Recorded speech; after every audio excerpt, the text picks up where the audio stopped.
Bismillahirrahmanirrahim. Alhamdulillahirrabbilalamin. Wabihi nasta'in ala umuri dunya wa din. Allahumma salli wa sallim wa barik ala habibir rahman wa sayyidil akwan al-hadir ma'amman salla alaihi fi kulli zaman wa makan wa ala alihi wa sahbihi wa tabihi bi ihsan. Rabbi shrah li sadri wa yassir li amri wahlul 'uqdatam min lisani yafqahu qawli. Subhanaka la ilma lana إلا ما علمتنا إنك أنت العليم الحكيم ولا حول ولا قوة إلا بالله العلي العظيم إلهنا أنت مقصودنا ورضاك مطلوبنا أعطنا محبتك ومعرفتك اللهم إنا نسألك رضاك والجنة ونعوذ بك من سخطك وغضبك والنار وصلى الله على سيدنا محمد وعلى آله وصحبه وسلم الحمد لله رب العالمين. Muslimin dan muslimat rahimakumullah. Assalamualaikum warahmatullahi wabarakatuh. Alhamdulillah, syukur kita kepada Allah Ta'ala dipertemukan kita dalam pengajian yang dimana dalam pelajaran malam ini, yang dimana sepatutnya saya berada di Masjid Al-Hasanah Terbanggadan, tetapi kerana keadaan COVID-19 ini, jadi kita online sahaja. Dan kuliah pada malam ini memandangkan kita sudah hampir yang masuk kepada bulan Ramadan.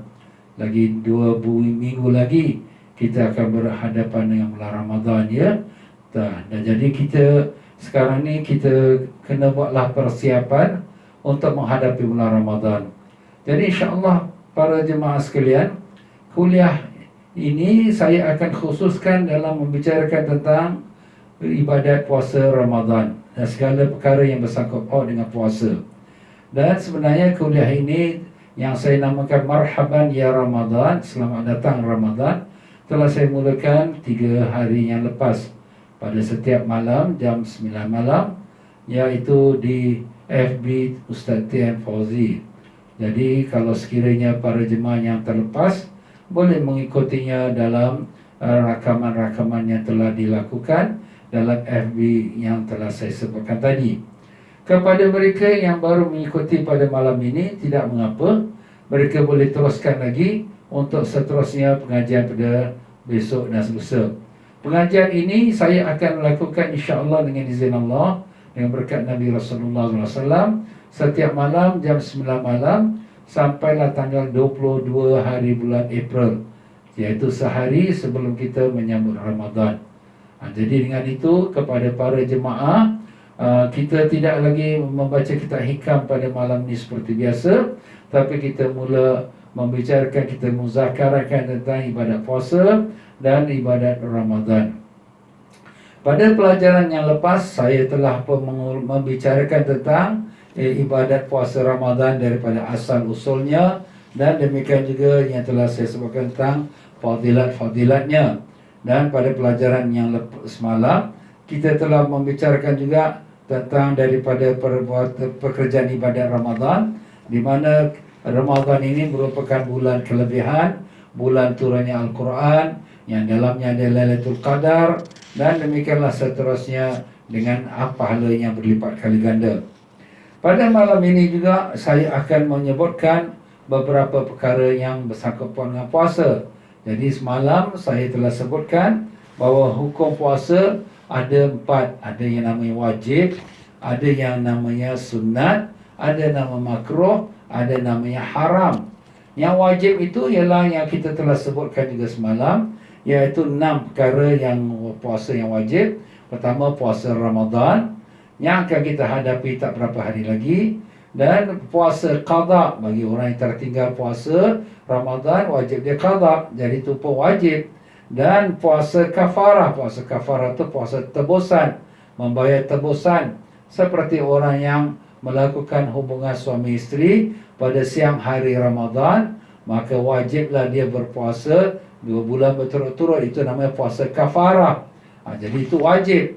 Dan demikian juga kita telah sebutkan puasa wajib itu di antaranya ialah puasa orang yang membayar dam, iaitu denda kerana melanggar sesuatu pantang larang haji ataupun meninggalkan salah satu wajib-wajib haji.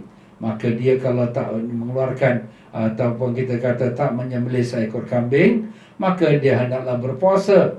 Maka itu pun wajib. Dan demikian juga puasa sebelum salat istisqa. Salat istisqa, salat minta hujan. Kita dah katakan kalau seorang khalifah, pemimpin negara, memerintahkan rakyatnya untuk salat istisqa dengan diperintahkan supaya puasa sehari sebelumnya, maka itu sudah jadi wajib atas perintah khalifah. Dan demikian juga puasa yang wajib ialah puasa nazar.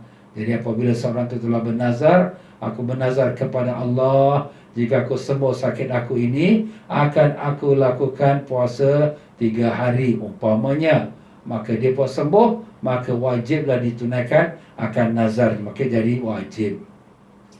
Ya, kita juga telah menyebutkan tentang puasa yang sunat.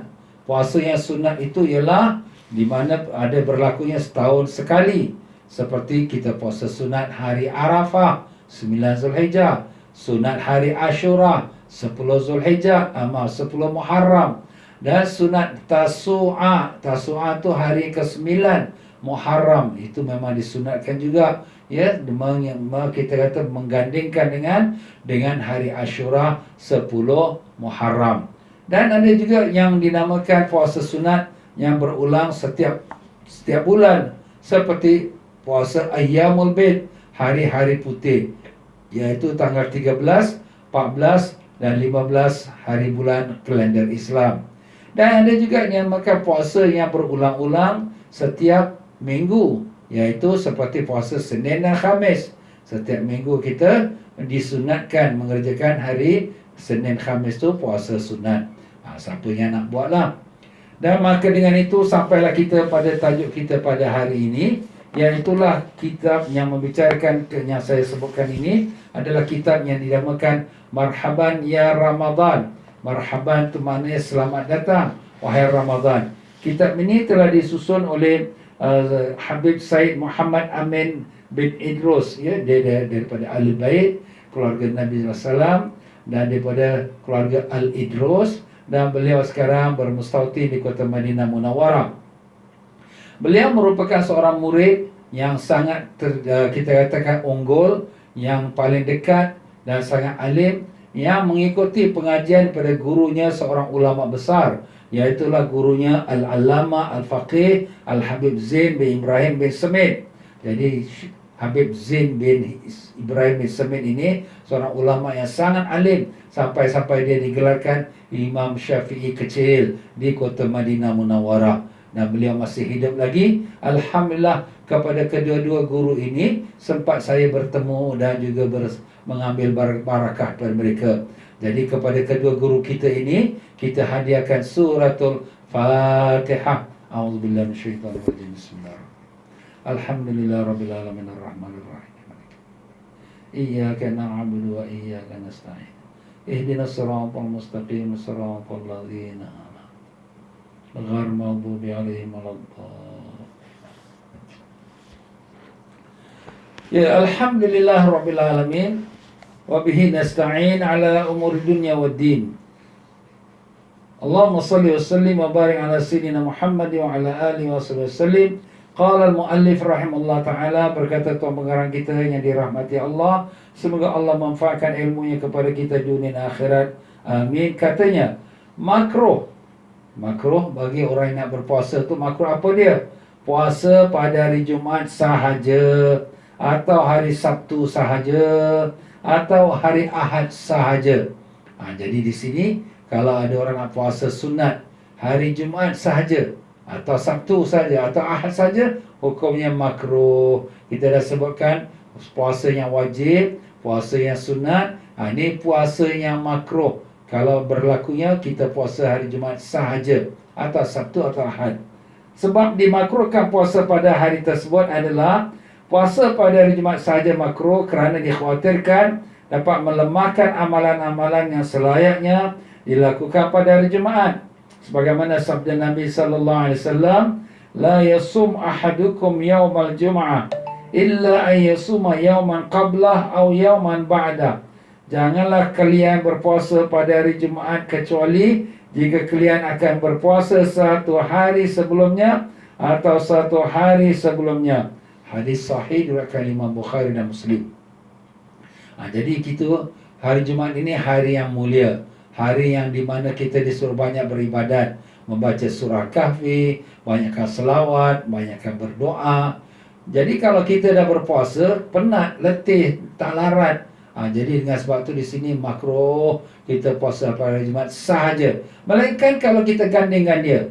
Ada juga ulama mengatakan bahawa sebabnya ialah kerana Jumaat ini seorang, kita katakan Sayyidul Ayyam, penghulu sekalian hari, penghulu raja sekalian hari, hari raya Idul, iaitu hari raya bagi orang mukmin. Jadi kalaulah sekira raja, dia takkanlah jalan seorang, mesti ada pengiringnya. Maka begitulah sebagai penghormatan kepada hari Jumaat, maka hendaklah sesiapa nak puasa hari Jumaat, dia berpuasa sehari sebelumnya atau sehari sesudah yang digandingkan, disertakan bersama. Sebab tu pernah satu masa Rasulullah SAW balik ke rumah seorang daripada isterinya yang berpuasa. Nabi SAW bertanya, ada tak kau puasa semalam? Dia kata tidak. Ada tak kau puasa besok? Akankah puasa besok? Jawabnya tidak. Maka Nabi kata, kalau begitu berbukalah. Jadi begitulah petunjuk dari Nabi kita Rasulullah SAW. Jadi itulah mulianya puasa hari Jumaat. Tapi di sini makruh ini, kalaulah keadaan itu kita sengaja memilih pada hari Jumaat. Tapi kalau kebetulan hari Jumaat itu merupakan hari yang kita terpaksa puasa. Kenapa? Kerana kita nak mengqadakkan puasa kita.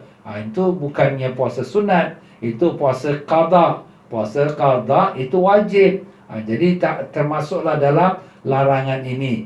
Cuma boleh kita elakkanlah jangan jatuh pada hari Jumaat.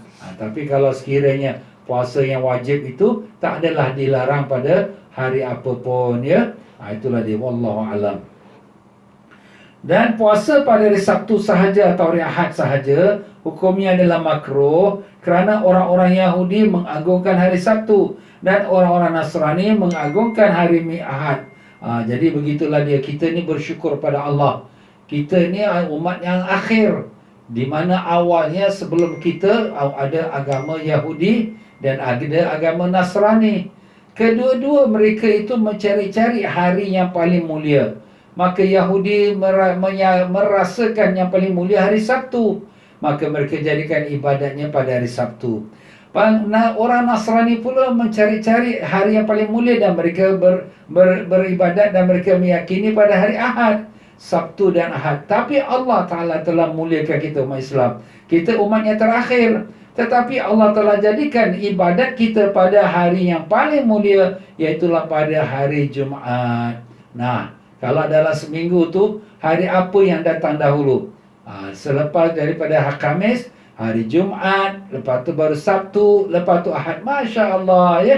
Walaupun kita merupakan umat yang terakhir, tapi ibadat kita pula yang terawal sebelum daripada agama Yahudi dan Nasrani. Ini satu kemuliaan yang Allah berikan kepada kita, umat Islam, umat Nabi Sayyidina Muhammad sallallahu alaihi wasallam. Ya, larangan yang dikatakan tadi yang bersandarkan kepada sabda Nabi sallallahu alaihi wasallam, la tasumu yaumas sabt illa fi mafturida alaikum. Rawahu Tirmizi. Janganlah kamu berpuasa pada hari Sabtu kecuali atas hari yang telah diwajibkan untuk kamu berpuasa. Jadi Nabi melarang puasa hari Sabtu.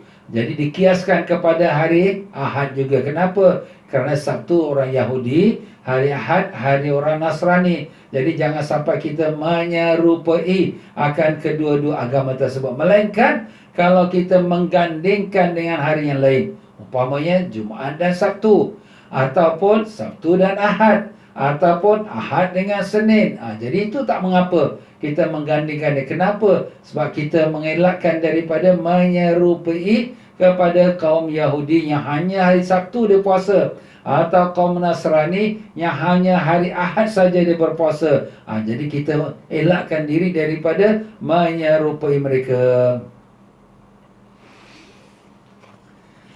Itu yang perkara yang dikatakan puasa yang makruh.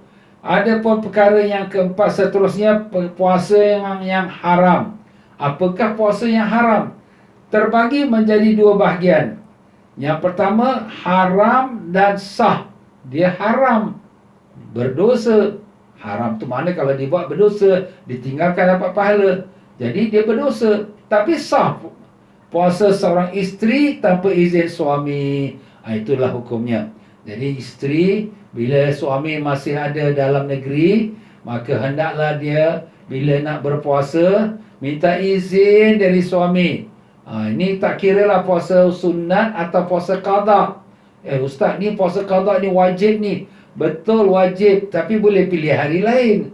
Jadi kalau nak pilih hari yang suami ada di rumah, minta izin. Habis ustaz sekarang ni suami ada rumah sebulan ni, minta izin lah. Jadi macam tu lah dia. Jangan senang-senang, besok saya puasa, tapi suami tak tahu. Kenapa ustaz kena minta izin suami? Sebab isteri itu adalah hak suami. Andai kata kalau suami itu teringin dengan isterinya, nak bersama dengan isterinya, bang tak boleh bang, saya puasa.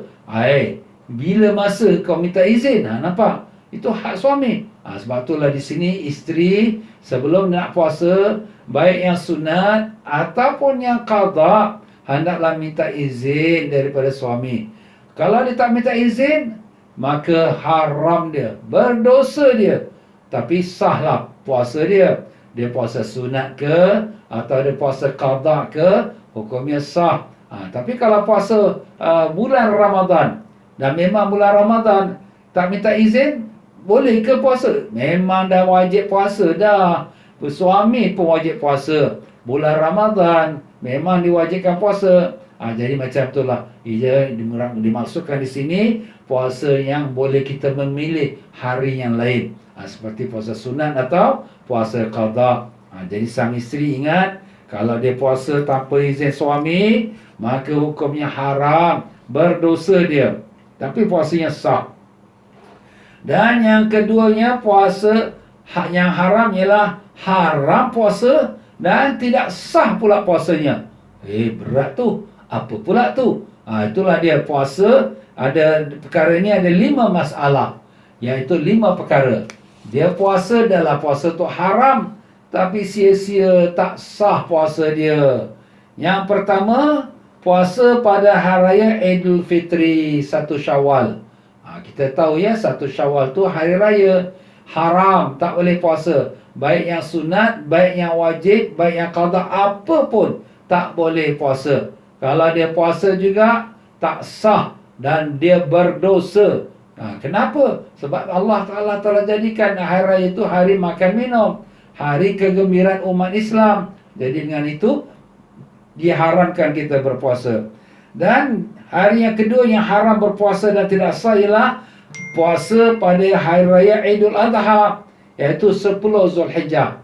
Ini 2 hari raya kita lah orang Islam ya, iaitu Idul Fitri dan Idul Adha. Dalil dilarangnya berpuasa pada 2 hari raya di atas itu adalah hadis yang diriwayatkan oleh seorang sahabat yang bernama Abu Hurairah radhiyallahu anna Rasulullah sallallahu alaihi wasallam naha an siyami yaumain, yaumul adha wa yaumul fitri, rawahul Muslim. Artinya, sesungguhnya Rasulullah sallallahu alaihi wasallam melarang berpuasa pada hari Idul Adha dan hari Idul Fitri. Hadis riwayat Imam Muslim. Jadi bila Nabi itu melarang, larangan itu membawa pada hukum haram. Dan puasa yang ketiga yang haram dan tidak sah, iaitu puasa pada hari tasyrik. Hari tasyrik iaitu 11, 12, 13 Zulhijjah. Jadi hari tasyrik ni orang-orang haji, mereka yang pergi haji itu, mereka akan bermalam di Mina pada hari 11, 12, 13 Zulhijjah dan melontar 3 jamrah. Jamrah Ula, Wusta, Aqabah. Ya, mudah-mudahan Allah Ta'ala bukakan jalan untuk umat Islam tahun ini pergi haji dengan berkat syafaat Nabi sallallahu alaihi wasallam. Allahumma amin ya rabbal alamin. Jadi hari tasyrik.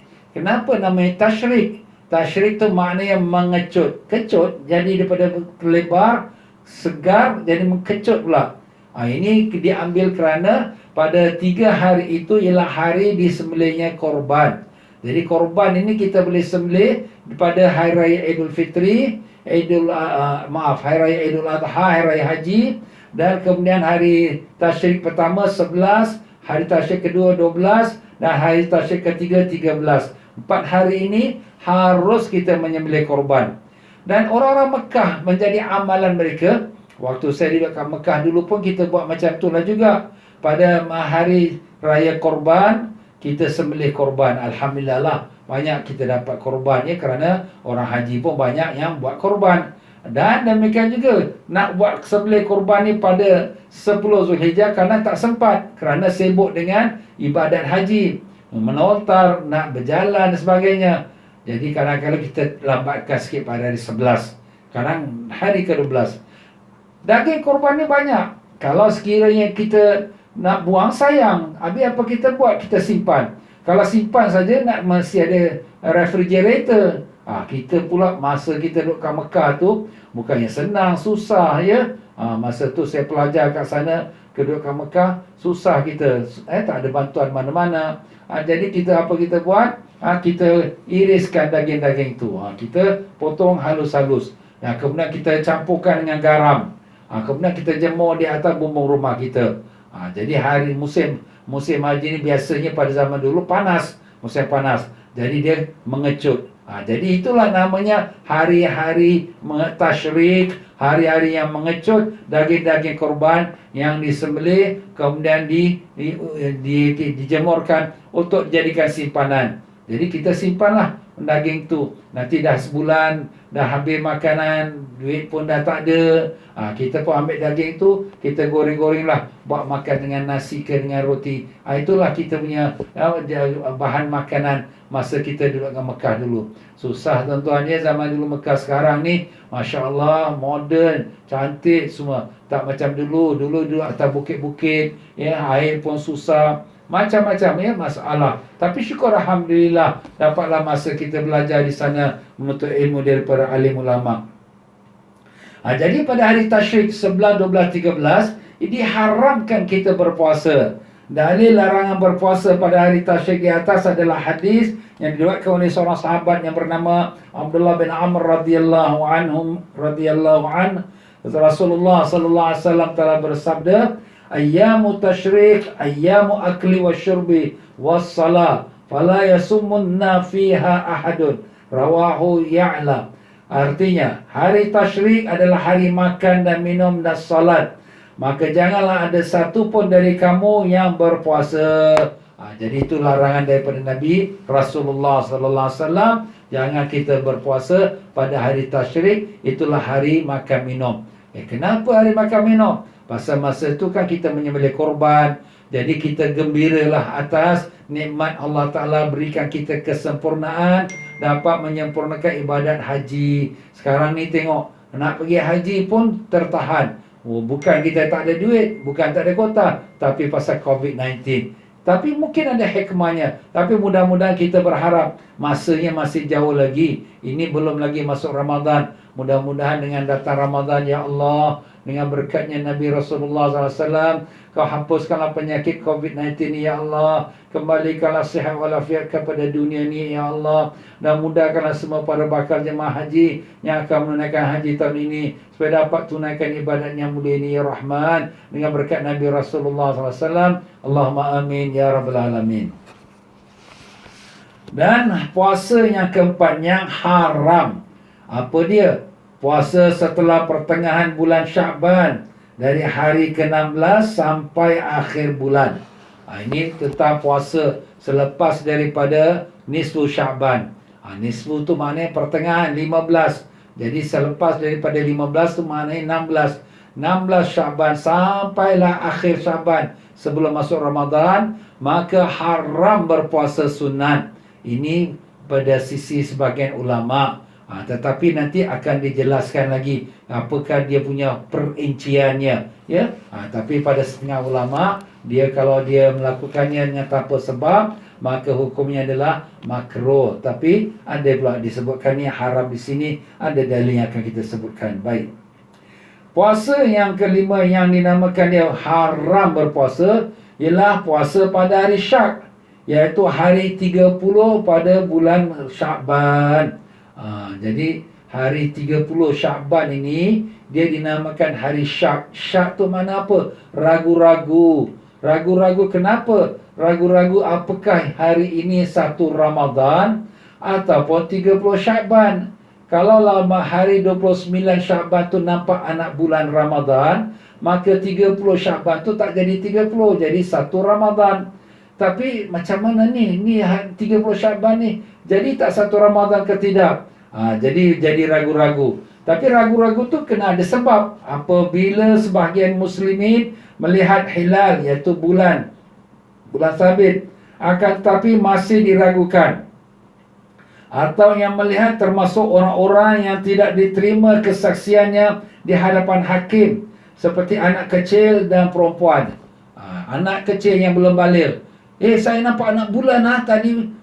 Awak ni belum baligh ni, boleh terima ke? Ini ada sikit kita bimbang. Kenapa? Sebab awak syarat nak jadi orang yang diterima penyaksiannya lelaki, kemudian akal baligh. Akal tu mana tak, ini sehat akal dia, dan baligh. Dan di sini dia mestilah seorang yang thiqah. Thiqah tu yang boleh dipercayai. Tetapi kalau sekiranya ada sebagian ulama, mereka kata tak thiqah pun tak apa. Sebab puasa Ramadan ni orang kalau boleh tak nak puasa. Tapi ialah di sini di mazhab Syafi'i dia mesti thiqah. Dan yang bagi orang perempuan tak boleh jadi saksi walaupun dia 2 perempuan, sebab lelaki itu syaratnya untuk melihat anak bulan. Jadi dengan itu kalau ada orang perempuan, aku nampak anak bulan, jadi tak boleh diterima. Kenapa Ustaz orang perempuan tak boleh terima? Sebab adalah sebagian ulama mengatakan kekurangan akal mereka, ataupun bimbang mereka itu diberi upah dan mudah mereka terpengaruh untuk buat pengakuan. Jadi sebab itulah di sini kepada orang-orang yang tak cukup syarat tu, kalau dia mengatakan nampak anak bulan Ramadan, tak dapat diterima. Tapi ragu-ragu juga. Mungkin dia cakap tu betul. Oleh kerana demikian, itulah dinamakan hari Syak. Nanti kita akan buat terperinci sikit lagi tentang perkara hari Syak ini. Berpuasa, faedah. Berpuasa pada pertengahan bulan Syakban atau pada hari Syak. Ini nak diperincikan sikit. Berpuasa setelah pertengahan bulan Syakban atau pada hari Syak, hukumnya adalah haram dan tidak sah, sebagaimana sabda Rasulullah SAW, "Idzan tasafa Sya'ban fala tasumu hatta yakuna Ramadan." Jika telah masuk pertengahan bulan Sya'ban, maka janganlah kamu berpuasa sampai memasuki bulan Ramadan. Jadi makna di sini, kita kalau sekiranya selepas setengah Sya'ban, maknanya 16 Sya'ban. Sekarang kita ni dalam setengah akhir hari ni dah berapa Sya'ban, dah lebih pada setengah. Jadi kita kena jangan berpuasa. Tapi apa hukum puasa? Dalam hadis Nabi larang. Setiap larangan itu mendatangkan hukum haram, tak boleh. Cuma di sini ada khilaf antara ulama mazhab Syafi'i. Ada ulama mazhab Syafi'i kata haram berdasarkan hadis ini. Tetapi ada juga ulama Syafi'i mengatakan tidaklah sampai hukum haram, tapi makruh. Maknanya taklah sampai dia itu berdosa. Sebab kalau dia kata haram, berdosa. Tapi hukumnya makruh kerana ada larangan. Cuma hadis ini dia tak kuat. Dia adalah hadis yang dhaif. Sebab tu ada perselisihan pendapat ulama antara ulama-ulama mazhab Syafi'i. Adapun larangan puasa hari Syak, hari ragu, itu memang kuat. Ada lagi dalil yang lain yang melarang puasa pada hari Syak, hari 30 Syakban. Dalam hadis yang lain pula, iaitu daripada hadis Tirmizi, "Man sama yaum syak faqad asa Abul Qasim sallallahu alaihi wasallam." Barang siapa yang berpuasa pada hari Syak, maka dia telah menentang syarak, iaitu syariat Abu Qasim. Iaitu siapa Abu Qasim? Rasulullah SAW. Nabi kita digelarkan Abu Qasim. Jadi begitulah dalam hadis ini jelas, dan hadis ini sahih diriwayatkan oleh Imam Tirmizi, iaitu melarang puasa pada hari Syak. Cuma selepas daripada 15 Syakban, puasa pada hari itu dia dihukumkan makruh, tapi ada perinciannya. Apa perinciannya? Berpuasa setelah pertengahan bulan Syakban atau pada hari Syak hukumnya adalah haram dan tidak sah. Jadi di sini dalam masalah syak itu tidak sah, ya, sebab tu dia haram. Tapi selepas setengah Sya'ban, dia adalah merupakan satu kita katakan perbahasan, ya, antara haram dengan makruh. Kecuali pada 3 masalah, melainkan pada 3 masalah. Apa dia? Pertama, jika puasa wajib seperti puasa qada, puasa fardu, atau sunat, atau kafarah. Dia puasa wajib. Puasa wajib ni puasa qada lah, termasuk jugalah puasa orang perempuan yang nak qada puasa Ramadan yang lepas, belum sempat puasa sampai dah tengah last day, besok nak masuk Ramadan, hari ni 30 Sya'ban. Ni besok ni hari syak ke tak? Kalaulah sekiranya kita confirm yakin ini bukan hari syak, tak ada makruhnya. Tetapi kalau sekiranya kita ragu-ragu, ini ada orang kata nampak 6 bulan, ini ada orang kata tak, belum lagi, itu namanya syak. Tapi sekarang ini kalau kita di mana-mana lah sekarang, banyakkannya kita, negeri-negeri kita ni semua menggunakan kita kata hisab atau ilmu falak, menghitung bulan punya peredaran, yang di mana dengan mereka ilmu hisab ni mereka confirm Ramadan bila mula, 1 Ramadan bila mula, Sya'ban tu 29 hari atau 30 hari. Jadi kalau begitu tak ada timbul masalah syak. Jadi kalau begitulah juga tentang orang yang puasa qada yang lepas pada 16 Sya'ban. Dia puasa qada. Qada itu dia tertinggal Ramadan yang lepas, belum lagi habis lagi nak qada. Tidak jadi haram dan tidak juga makruh. Dan demikian juga kalau orang yang dah bernazar, ya. Jadi dia bernazar dan kebetulan jatuh nazar itu pada hari yang selepas pada 16 hari bulan Sya'ban. Ataupun dia puasa kafarah. Ini pokoknya kafarah ke, nazar ke, ataupun qada ke, itu semua namanya puasa yang wajib. Jadi puasa wajib dikecualikan daripada hukum haram, mana tidak haram dan tidak makruh, ya. Dan keduanya, jika puasa rutin tu kebiasaan, sudah terbiasa puasa pada hari Senin dan Khamis, maka tetap boleh dilakukan, masih dibolehkan dilakukannya walaupun setelah pertengahan bulan Sya'ban. Memang sudah jadi kebiasaan dia, tiap-tiap Senin Khamis dia puasa. Bukan kata bulan Sya'ban, sebelum tu pun dia puasa Senin Khamis. Dah masuk 16 Sya'ban, 17 Sya'ban, jatuh Senin, jatuh Khamis, nak tinggalkan rasa macam sayang. Orang dah biasa puasa Senin Khamis ni, nak tinggalkan tu berat, dia rasa macam tak boleh. Tak apa, boleh. Sebab itu sudah jadi rutin dia, kebiasaan dia. Dan demikian juga jika bersambung dengan tanggal 15 Sya'ban, maka boleh bagi berpuasa pada hari 16 Sya'ban dan seterusnya. Jadi di sini ada orang dia puasa sebulan Sya'ban. Ustaz, boleh ke kita puasa sebulan Sya'ban? Siti Aisyah radhiyallahu anha meriwayatkan sallallahu alaihi wasallam berpuasa sepenuhnya selepas daripada Ramadan, seperti mana yang Nabi SAW puasa pada bulan Sya'ban. Jadi maknanya Nabi kalau puasa bulan Sya'ban tu macamlah penuh puasanya. Macamlah, tapi tak tahulah kalau penuh ataupun tidak. Jadi maknanya di sini puasa pada bulan Sya'ban daripada sebelum 15 hari bulan. Dah jadi kebiasaan dia. Apalagi menjadi kebiasaan setengah-setengah orang yang rajin puasa, daripada Rejab lagi dia puasa. Rejab, Sya'ban.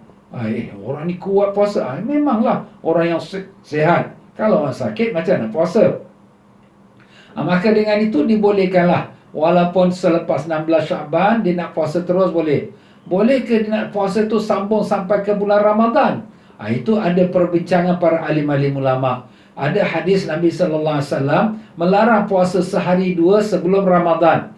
Larangan itu setengah ulama mengatakan kerana ada orang yang nak puasa sekadar untuk nak, orang kata ihtiyatan.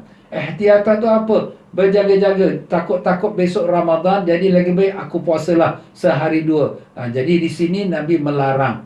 Tapi kalau dia berpuasa tu kerana rutin dia, atau kebiasaan dia hari Khamis, Senin Khamis, ataupun dia memang dia puasa sebulan Sya'ban, maka itu tidak ada larangannya. Wallahu alam. Tapi ialah, kalau boleh bagusnya kita latkan satu hari, jangan sampai bersambung Sya'ban dengan Ramadan, ya. Jadi kalau orang yang tak dibiasakan dengan puasa Senin Khamis, ataupun dia tak mula berpuasa daripada sebelum 16 Syakban pun dia tak ada puasa, tiba-tiba lepas 16 Syakban masuk dia pun mula nak berpuasa sunat, maka itulah orang yang dinamakannya makruh, ya. Sebab dia sudah jatuh pada lepas daripada nisfu Syakban. Ada setengah ulama yang saya sebutkan tadi mengatakan haram. Ada pula yang ulama mengatakan makruh. Begitulah kepada mereka yang nak lakukan puasa lepas pada nisfu Syakban. Jadi sekarang ni sudah lepas nisfu Syakban. Jadi kalau baiknya janganlah kita berpuasa, ya. Kesimpulan keadaan dan hukum puasa di hari Syak itu hari yang 30 pada bulan Syakban, apabila sebagian muslimin melihat anak bulan, akan tetapi masih diragukan, ada 3 keadaan. Ada 3 keadaan. Kalau sekiranya kita nak pergi terperinci lah, ya, tentang puasa hari Syak. Ini saya nak sebutkan sini ialah kepada mereka yang masih menggunakan sistem ru'yah. Ru'yah itu apa? Melihat anak bulan. Kalau sekiranya sistem kita kat negara kita sekarang ini, sekarang semua pakai hisab, iaitu pakai perhitungan. Dia tahu dah bila satu Ramadan ataupun bila lah akhir Syaban. Maka mengenai orang yang masih menggunakan ru'yah ataupun melihat anak bulan, pertama, jika yakin dengan kebenaran khabar dari seseorang bahawa esok adalah bulan Ramadan, maka hukumnya adalah wajib baginya untuk niat berpuasa Ramadan. Dan wajib untuk berpuasa, dan hukum puasanya adalah sah, meskipun esok harinya tidak terbukti bulan Ramadan. Ini kembali pada yakin. Misal kata ada satu orang kata, saya nampak anak bulan, tadi nampak anak bulan. Kita yakin betul orang ni punya cakap. Mungkin dia budak, mungkin dia seorang perempuan yang tak cukup syarat menjadi saksi. Kita pun yakin, confirm. Maka dengan itu kita bolehlah, kita wajib puasa. Kita yakin. Jadi kita bina atas yakin kita, wajib kita puasa esok hari. Ternyata besok sekali dah tengah-tengah puasa, bukan Ramadan lah. Puasa kita sah dan kita dapat pahala. Dan tidak haram, pasal kita melakukan ibadat puasa tu atas keyakinan kita atau penyaksian orang yang kita yakin. Yang kedua, jika memiliki perkiraan kuat, itu namanya zon, kiraan kuat, mana sangkaan yang kuat atas kebenaran khabar dari seseorang bahawa esok adalah bulan Ramadan, maka hukumnya adalah sah untuk niat berpuasa Ramadan, dan sah untuk berpuasa, dan hukum puasanya adalah sah jika pada malam harinya terbukti bulan Ramadan, dan jika tidak terbukti maka tidak sah puasanya. Jadi kalau dia hanya zon tu sangka kuat, dia dengar satu orang ni kata, orang ni budak, orang ni perempuan, besok satu Ramadan aku nampak 6 bulan. Kita sangka macam boleh percaya jugalah orang ni, kita pun yakin juga, tapi tak yakin 100% lagi, hanya sangkaan kuat. Boleh kita puasa esok satu Ramadan. Puasa kita macam mana? Kalaulah kebetulan puasa tu jatuh hari Ramadan, sahlah puasa Ramadan. Kebetulan hari itu tak jatuh Ramadan, jadi puasa kita niat Ramadan tak sahlah dia, ya. Sebab kita punya waktu puasa Ramadan belum masuk lagi. Macam orang nak sembahyang Zuhur, dia sembahyang Zuhur, dia ingat tengok jam, dah pukul 2. Dia Allahu Akbar sembahyang. Tengah-tengah dia sembahyang sekali azan, jam ni cepat jarum dia. Rupanya aku tengok jam pun silap. Belum Zuhur aku dah sembahyang. Jadi tak sah sembahyang dia, sebab belum masuk waktu Zuhurnya. Yang ketiga, jika ragu dengan kebenaran khabar dari seseorang bahawa esok adalah bulan Ramadan, maka hukumnya adalah haram untuk dia niat berpuasa Ramadan, dan haram untuk berpuasa, dan hukum puasanya adalah tidak sah meskipun esok harinya terbukti bulan Ramadan. Dia ni was-was. Budak ni cakap betul ke dia nampak anak bulan ni? Budak ni cakap ni boleh percaya ke? Was-was kita, ragu-ragu. Dia kata dia nampak anak bulan. Maka apa hukumnya? Itu dah jatuh hukum hari Syak. Dah ragu-ragu kan? Dah ragu-ragu, Syak lah tu. Habis hukum puasa haram, tak boleh puasa. Kalau puasa tak sah. Tapi kalau ustaz, dia dah puasa, tapi kebetulan pula memang betul Ramadan, masih hukumnya tidak sah. Kenapa? Sebab dia bina atas keyakinan. Keyakinan dia tu dia was-was, ragu-ragu. Jadi was-was, ragu-ragu, jatuhlah hari itu, hari 30 Syakban tu, hari syak, yaumul syak. Yaumul syak Nabi sudah larang puasa. Habis Ustaz, kalau sekiranya berlakulah macam tu, kita ni fikir-fikir, ingat fikir-fikir, tak dapat berita tentang satu Ramadan, kita tak puasa. Tiba-tiba selepas dah masuk 2 Ramadan baru dapat tahu, semalam 1 Ramadan. Habis apakah kita berdosa? Tak, kita tak berdosa. Kenapa? Kerana kita tak dapat khabar yang meyakinkan. Mungkin ni orang duduk kat hutan ke, ya, kat gunung ke, kat desert ke, dia tak ada perhubungan telekom, dan radio, TV tak ada. Mungkin dia tak dapat berita. Jadi kalau macam tu, dia tak berdosa, tapi wajib dia qada satu hari yang ditinggalkan. Ya tuan-tuan dan puan-puan rahimakumullah, begitulah kesimpulan yang telah disebutkan tadi, yang boleh didapatkan daripada kitab Syarah Muqaddimah Al-Hadramiyah, sebuah kitab yang membicarakan hukum fikih mazhab Syafi'i yang telah disusun oleh ulama Hadramaut, ya. Ini kitab masyhur, ya, banyak dipakai di pondok-pondok juga, ya. Dan demikianlah kita sampai pada faedah kedua tentang menyebut Ramadan. Apakah boleh kita sebut Ramadan ataupun kita kena sebut bulan Ramadan? Wallahu a'lam. Kita mesti itulah tuan-tuan dan puan-puan, ya. Jadi kita insya-Allah tiap-tiap malam daripada hari Jumaat yang baru ni sampailah malam ni dan besok dan seterusnya akan kita teruskan menyambung pengajian tentang Ramadan. Jadi kepada mereka yang ada masa peluang, ikutilah program ini sejam 9 malam. InsyaAllah setiap malam dari sekarang sampailah 22 hari bulan April insyaAllah. Dan mereka yang mengikuti pengajian masjid, mereka pun bolehlah juga mengikut channel FB masjid. Kalau sekiranya tidak pun, mengikut channel daripada FB Ustaz T.M. Fauzi. Jadi itulah saja tuan-tuan untuk malam ini. Mudah-mudahan perbincangan kita pada malam ini membawa manfaat. Dan maaf sajalah dalam penyampaian saya, mungkin ada salah silap, ada terkasar bahasa, tersinggung perasaan. Mana yang benar semua itu datang daripada Allah, yang salah silap pada kelemahan saya sendiri. Marilah sama-sama kita beristighfar, minta ampun pada Allah. Astaghfirullahaladzim. Astaghfirullahaladzim. Astaghfirullahaladzim. Subhanakallahumma wa bihamdika ashhadu an la ilaha illa anta astaghfiruka wa atubu ilaik. Wabillahi taufiq wal hidayah. Wassalamualaikum warahmatullahi wabarakatuh.